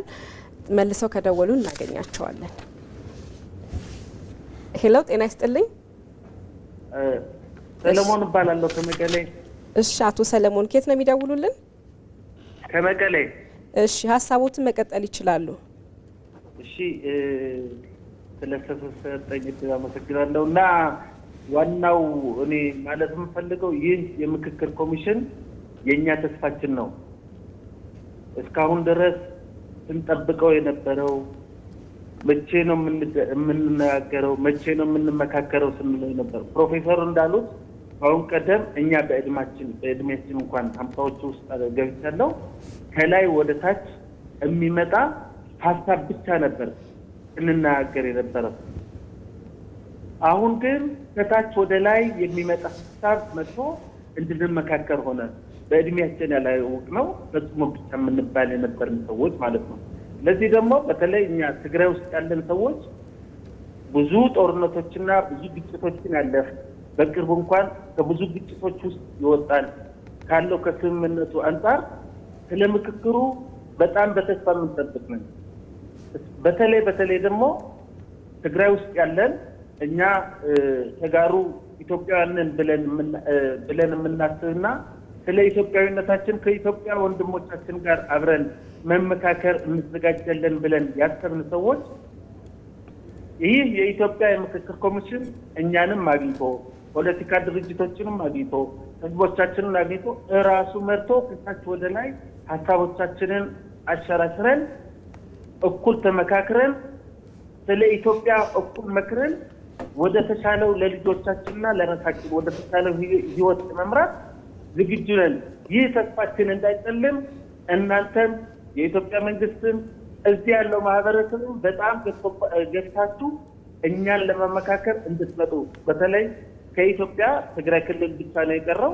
ይህ ትግራይ ክልል የቀረው እዚህ ያለው ማህበረሰብ ትግራይ ውስጥ ያለው ማህበረሰብ ምክክርን የሚፈልግ በተስፋ የሚጠብቅ አሁንም እንደ ማህበረሰብ ነው፣ እንደ መሪዎች ወይ እንደ ኤሊቶች ሳይሆን እንደ ማህበረሰብ ይህን ሁኔታ በተስፋ ከጀመረ ጀምሮ የምንጠብቅ ሰዎች ነን።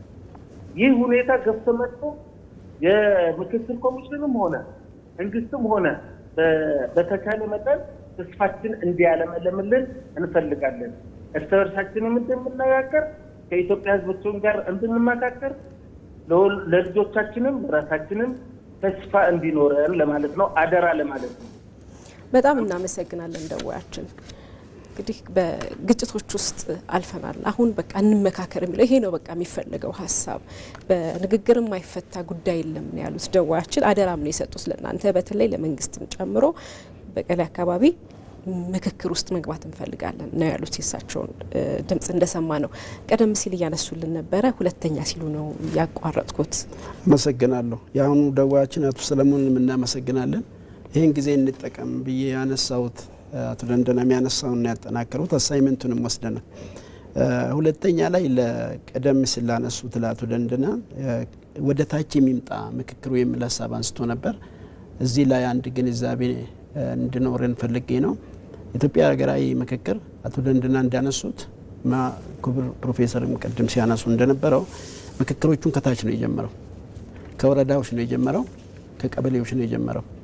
በዚህም በወረዳ ውስጥ የሚኖሩ የተለያዩ ማህበረሰቦች አርሶ አደሩ፣ ወጣቱ፣ ሴቶች፣ የንግዱ ማህበረሰብ፣ የመንግስት ሰራተኛ፣ እንዳውም ማምራን፣ ተፈናቃዮችም አንዳንድ ቦታ በተለያየ ምክንያት ከአካባቢያቸው ተነስቶ የተለያየ ቦታ የተገኙት ከዛም ውጪ በኢትዮጵያ ታሪክ ውስጥ በተለያየ ምክንያት በህብረተሰቡ ውስጥ በተለያየ ባህላዊ ሁኔታ መገለል ደርሶባቸው በኢትዮጵያ የሀገር ግንባታ ፖለቲካ ሂደት ያልተሳተፉት ማህበረሰቦችም ጭምር እንዲሳተፉ ኢትዮጵያ ሀገራዊ ምክክር ታች ወርዶ ኢትዮጵያ ውስጥ ካሉት ወረዳዎች ተወካዮችን ከታች እንዲወከሉ አድርጓል።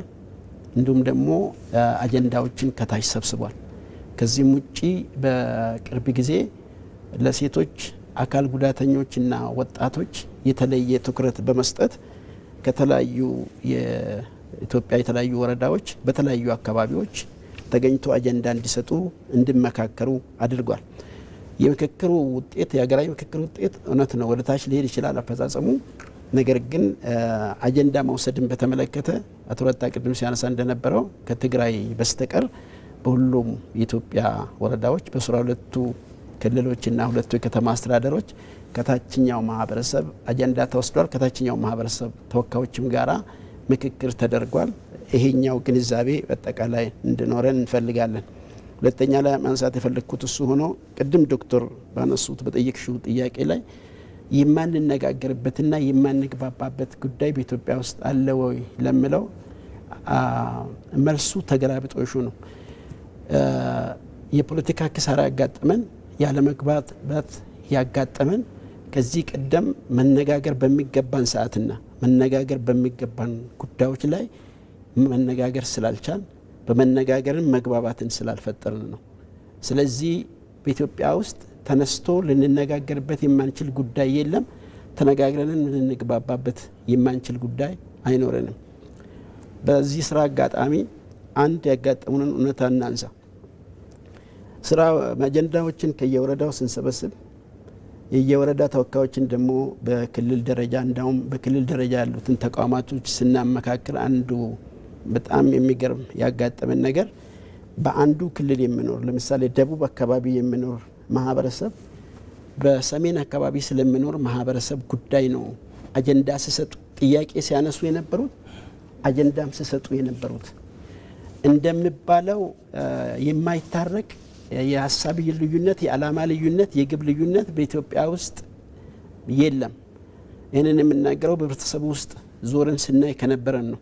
በእርግጥ ያላግባቡን ተቀምጠን ልንነጋገርባቸው የሚገባን ፖለቲካዊና ማህበራዊ ሁኔታዎች አሉ።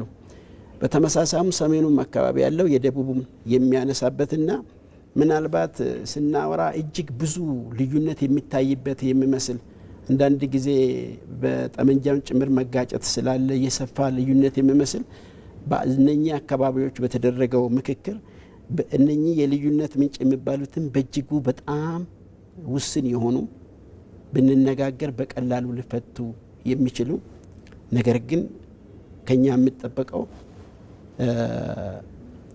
የተሳሳተ ትርክት በማስ የነጠላ ትርክት በማስ ነገሮችን በራስ ከማራመድ ይልቅ የወል ጉዳይ አለን። ልዩነቶች ተፈጥሯዊ ናቸው። ነገም ይቀጥላሉ፣ ከምክክርም በኋላ ይቀጥላሉ። ቅድም ዶክተር ሲያነሳ በነበራቸው የተለያዩ አጀንዳዎች ዙሪያና ማህበረሰቡን ባስቀመጣቸው አጀንዳዎች ላይ ልዩነቶቻችን ድርድር የማይደረግባቸው ልዩነቶቻችን እንደተጠበቁ ነው። ለምሳሌ ማንነት ተፈጥሯዊ ነው፣ የተለየ ድርድር የማይደረግበት ጉዳይ ነው። ነገር ግን በተለያየ ማንነት አብሮ ለመኖር ድርድር ማድረግ ይቻላል። እኔ ማንነቴን ይዤ አንቺ ማንነትሽን ይዘሽ አብሮ መኖር የሚያስችለን በአንድ ሀገር በአንድ ጥላ ስር መነጋገር የሚያስችለን ሁኔታ አለ። ስለዚህ በእነኚህና በመሳሰሉት ጉዳዮች በታሪኮቻችንን፣ በትርክቶቻችንን፣ በፖለቲካ ልዩነቶቻችንን ተቀንጠን ለመነጋገር አንደኛ እድሉ ስላልነበረ አሁን የተፈጠረው አይነት መድረክ በኢትዮጵያ ውስጥ በታሪክ የመጀመሪያ ነው። እድሉ ስላልነበረ፣ ሁለተኛ በባህልም በተለያየ ምክንያት ተጎዳድተን መቆሳቀሉ ስለነበረ ወደዚህ ለመምጣት ከመሞከር ይልቅ የራስን ዓላማና ፍላጎት በኃይል ለማስፈጸም ፍላጎቱ ስለነበረ የማግባባን ነገር አለ የሚያስመስል ወደሚወስደን አቅጣጫ ሄደናል እንጂ በኢትዮጵያ ውስጥ ብንነጋገርበት ልነጋገርበት የማንችል አጀንዳ የለም፣ ተነጋግረንም የማንግባባበት አጀንዳ የለም የሚለውን ነጥብ መጨመር ፈልጌ ነው። መልካም ፕሮግራማችንን እናጠቃለን። ግን በመጨረሻ የምናነሳቸውን ጉዳዮች ለመቋጫ አንስተናቸው እንሂድ። እዚህ ላይ ግን እርስዎ የሚሉት ሀሳብ ካለም ጨምረው መናገር ይችላሉ። ምክክር ሲባል እንግዲህ አንዳንዴ የአንድ ግለሰብ የአንድ አካል የሚመስላቸው አሉ። በምክክር ስናሸንፍ ሀገር እንደምታሸንፍ የሁላችንም ሀሳብ እንደሚያሸንፍ ብዙ ጊዜ ይነገራልና ይሄ ምን ማለት ነው የሚለውን እንደ ማጠቃለያ እንውሰድ እና ሀገር እንድታሸንፍ አንድ ግለሰብ አንድ ዜጋ ምን ያድርግ የሚለውንም ጨምረን እኔና እናብቃ። በጣም አመሰግናለሁ። እንግዲህ ምክክር ከሌሎች ግጭትን የመፍቻ መንገዶች አንዱ የሚለየው ሁሉንም አካል አሸናፊ አድርጎ መውጣቱ ነው። ተወያዮች፣ ተነጋጋሪዎች ሀሳባቸውን ይዘው አጀንዳቸውን ይዘው በመጀመሪያ ደረጃ በሚነጋገሩበት አጀንዳ ላይ ተስማምቶ ነው የሚቀመጡት። እኔ አሸንፋለሁ አንተ ታሸንፋለህ ሳይሆን እንዴት አድርገን ከዚህ እንውጣ የጋራ አድርገው አንዱ አንዱን ለማዳመጥ ሁሉ የሚቀመጥበት መድረክ ነው ምክክር የሚለው ራሱ ጽንሰ ሀሳቡ። ስለዚህ ሁሉም ወገን አሸንፎ የሚወጣበት መድረክ ነው። ስለዚህ የከሌ ሀሳብ ነው የዛኛው ወገን ነው የነከሌ ነው ሳይሆን የኛ ነው እንደ ሀገር አሸንፈንበት የምንወጣበት ነገር ነው ብለን ነው የምንወስደው። እነዚህ ነገሮች እንግዲህ ከሰላም ጋር ከተለያዩ ነገሮች ጋር ሊገናኙ ይችላሉ። አሁን የአንድ ወቅት ሰላም አንተም ተው ብሎ ሊመጣ ይችላል። ግን ያ ሰላም ብዙ ዘላቂ አይደለም። በጠመንጃም ለተወሰነ ሰዓት ማቆም ይቻላል። ያ ግን ዘላቂ አይደለም። አንድን አካል ወይ ሌላ ነገር ተናግሮ አሸማቆ ማቆም ይቻላል። ያ ግን ዘላቂ አይደለም። ዘላቂ ነገር ለማምጣት እንደ ሀገር ለመቀጠል የሚያስችለን በምክክር የሚመጡ የመፍትሄ ሀሳቦችን ይዘን እንደ ሀገር ስንቀጥል ነው። ምክንያቱም የጋራ ሀሳባችን ነው። ቅድም ዶክተር የጠቃቀሱት ጥሩ ሀሳቦች አሉ። በእነዚህ ነገሮች መወያየት አለብን፣ በእነዚህ ነገሮች መወያየት አለብን፣ መነጋገር አለብን ብለው ያው በሚዲያውም በምኑም የሚነሱ ነገሮች ናቸው። እንደ ሀገራዊ ምክክር ኮሚሽን የአጀንዳዎች ተቀርጸው ሲያበቁ ለህዝቡ ይፋ ይሆናሉ። በእርግጥ እነዚህ የሀገራችን አጀንዳዎች ናቸው ብሎ እንደገና ህዝቡ ሀሳብ እንዲሰጥባቸው ይደረጋል። ስለዚህ በምክክር የሚመጣው ሀሳብ ሁሉንም አሸናፊ አድርጎ ለመፈጸምም የሚያስችል መሰረት ጥሎ የሚያልፍ ነገር ነው ብለን መውሰድ እንችላለን። እሺ መልካም ዶክተር ደርሶ ልምጣ። እንግዲህ እዚህ ደርሰናል። እየተመካከርን እየተነጋገርን ግን ዓለም አቀፍ ኩነቶችን አንዳንድ ብናነሳ አንደኛ ዓለም ጦርነት ሲጀመር በየሀገሩ እንግዲህ የክተት ጥሪ አዋጅ ነበረ። በተለይ አውሮፓ ውስጥ የሁሉም ጦርነቶች በደምደሚያ ይሆናል ተብሎ ነበር የሚታሰበው። ነገር ግን ከዛ በኋላ እንግዲህ ሌሎች ጦርነቶች ተደርገዋል። 10 ሚሊዮን ሰው ገሎ የሄደው ሊግ ኦፍ ኔሽን መሰረተ። ከዛ በኋላ እንግዲህ ሌሎች ጦርነቶች መጣ። አንደኛ ዓለም ጦርነት መነሻው፣ ሁለተኛ ዓለም ጦርነት ሌላ መጣ። 50 ሚሊዮን ሰው ገሎ 70 ሚሊዮን ሰው አቁስሎ ጃፓን ለሂሮሺማና ናጋሳኪ የሚባለውን ከተማ አውድሞ ጀርመንን ለሁለት ከፍሎ ብዙ ውድመት አድርጎ ሄደ። ሌላ ደግሞ ዓለም አቀፍ ተቋም ተዋቅሯል፣ ተባበሩት መንግስታት። ከዛ በየቦታው ያሉት መጨረሻው ውይይት ነው። ከሁሉም ጦርነቶች ከሁሉም ጭቅጭቆች በኋላ ከአንደኛው ጦርነት በቃ የመጨረሻ ነው ተብሎ ነበር። የኮሪያ እርስ በርስ ግጭት ተጀመረ። ወዲያው ኮሪያ ለሁለት ተከፈለ። የቪየትናም የምናስታውሰው ነው። አሁን በቅርቡ ያለውም ዓለም ላይ ያለው ነው። ስለዚህ የነዚህ ሁሉ ጦርነቶች የመጨረሻ ነገራቸው ውይይት ነው። እንግዲህ አንዳንዴ ጠላታችን መልሶ እንዳያንሰራራ ወገቡን ከሰበር ነው ከሱ ጋር የወደፊት ግጭት አይነሳም በሚል እሳቤ ብዙ ጦርነቶች ተደርጓል። በዓለም ለሚታወቀው አንዱ ጦርነት ሌላውን እየወለደ ሄዷል። ዓለም እዚህ ደረሰ። በእኛም ሀገር ደረጃ ምክክሩ ግጭትን ሰላማዊ በሆነ መንገድ የመፍታት ሂደት ነው። ቋሚ መሰረትም ይጥልልናል። በዚህ ሁሉ ድርሻ ውስጥ እንደ አባት ምንድነው ያደረግነው? እንደ ፖለቲከኛ ምንድነው ያደረግነው? እንደ ዜጋ፣ እንደ እናት፣ አገሩን እንደሚወድ ወጣት፣ እንደ ሃይማኖት አባት። ምክንያቱም ከኛ ጋር አብሮን ነገ ከነገ ወዲያ የሚቆየው ታሪክ ነው። በዚህ ሀገራዊ ምክክር ኢትዮጵያ እንድታሸንፍ የግሌ የሚለውን ትቼ ምንድነው ያደረግኩት? ከዚህ በኋላ በዚህ ዘመን ውስጥ ልዩነቶችን ይዘን መሄድስ ያስፈልገናል ወይ? እንደ ሀገር መቀጠል ላለብን ጠባሳዎቻችን ለማከም ምንድነው የኔ ድርሻ የሚሆነው? የቱ ሀሳብ ለኢትዮጵያ ይጠቅማል? የቱን ማህበረሰብ ያደርጋል?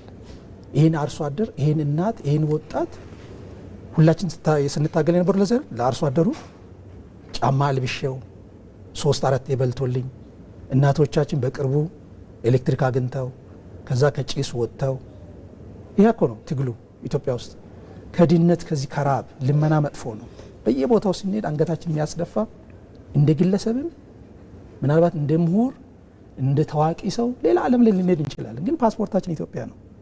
ስለዚህ ከዚህ ውስጥ ለመውጣት ግጭት ያለው አገር ያገኝናትን ወረት ሁሉ ለግጭት ከዳረግን ገዝተን ከተዋጋን ልዩነቱን በጣም የሚያሰፋ ከሆነ እሱ መጥፎ ልምምድ ነው። ለአንዴና ለመጨረሻ ይህን ታሪካችን ብንዘጋ ምን እናደርግ? በምንስማማበት መልኩ ልንዘጋው እንችላለን። ሌሎች ሀገሮች እንዲዘግተው የተለየ ሀገር ደርሰዋል። በዚሁ አጋጣሚ ደግሞ ነገ ከነገ ወዲያ እንደ ታሪክ ሁላችንም ታሪክ የሚያነሳን በጣም ጥሩ የሆነ ሀሳብ የሚዋጣበት ምክክሩ ኮሚሽኑ የተሳካ የሚሆን አገርን ደግሞ እንግዲህ በአፍሪካ የምንፈልጋት ኢትዮጵያ ታላቅ ያደርግናል የሚል እይታ ነው ያለኝ። በጣም አመሰግናለሁኝ እንግዶቻችን እዚህ ድረስ መጣችሁ በቀጥታ ስርጭት ዳጉ ፕሮግራምን አክብራችሁ ተመልካቾቻችን አክብራችሁ ለሰጣችሁን ሀሳብ በጣም እናመሰግናለን። እናመሰግናለን። የተከበራችሁ ተመልካቾቻችን የተከታተላችሁት የዳጉ ፕሮግራማችንን ነበረ። እዚሁ ላይ እናበቃለን። እንግዶቻችንን ለማስታወስ ዶክተር ሙሉጌታ አየለ የሰላምና ደህንነት መምህርና ተመራማሪ ናቸው። አቶ ብዙነህ አሰፋ በሀገራዊ ምክክር ኮሚሽን የቅሬታ አያያዝ አስተባባሪ ናቸው። አቶ ረታ ጌራ በሀገራዊ ምክክር የክልሎች የከተማ አስተዳደሮችና የዲያስፖራዎች አስተባባሪ ናቸው። ፕሮግራሙን በመምራት አመት ረህማን ጀማል ከመላ የካሜራና የቴክኒክ ባለሙያዎች ጋር በጋራ ቆይታ አደረግን። ጤና ይስጥልን።